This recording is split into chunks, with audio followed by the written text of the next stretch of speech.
Did you know that Gerald Ford holds a unique position in American history? He is the only person to have served as both president and vice president without being elected to either office. Intriguing, isn't it?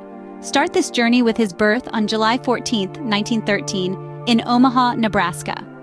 Born as Leslie Lynch King Jr., he would eventually become known to the world as Gerald Rudolph Ford Jr.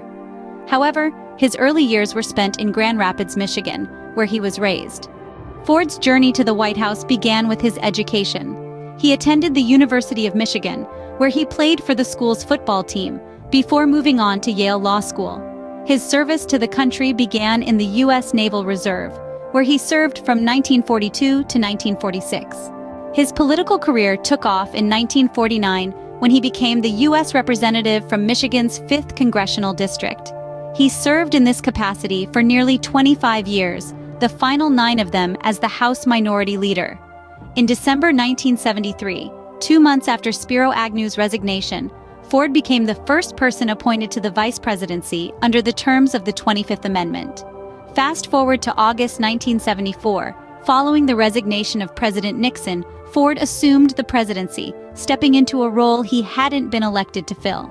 Ford's presidency was marked by economic struggles. He presided over the worst economy in the 4 decades since the Great Depression, with growing inflation and a recession. One of his most controversial acts was granting a presidential pardon to Nixon for his role in the Watergate scandal.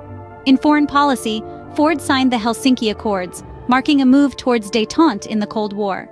His presidency also saw the end of U.S. involvement in the Vietnam War with the collapse of South Vietnam.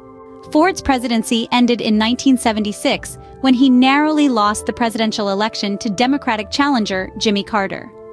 Despite this, Ford remained active in the Republican Party, though his moderate views increasingly put him at odds with conservative members of the party in the late 20th and early 21st centuries.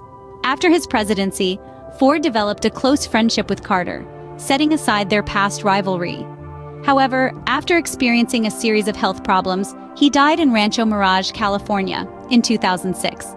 Historians and political scientists often rank Ford as a below-average president, but retrospective public polls paint a more positive picture of his time in office. Despite the controversy and challenges, Ford's legacy remains as a man who stepped into the role of leadership during a tumultuous time in American history.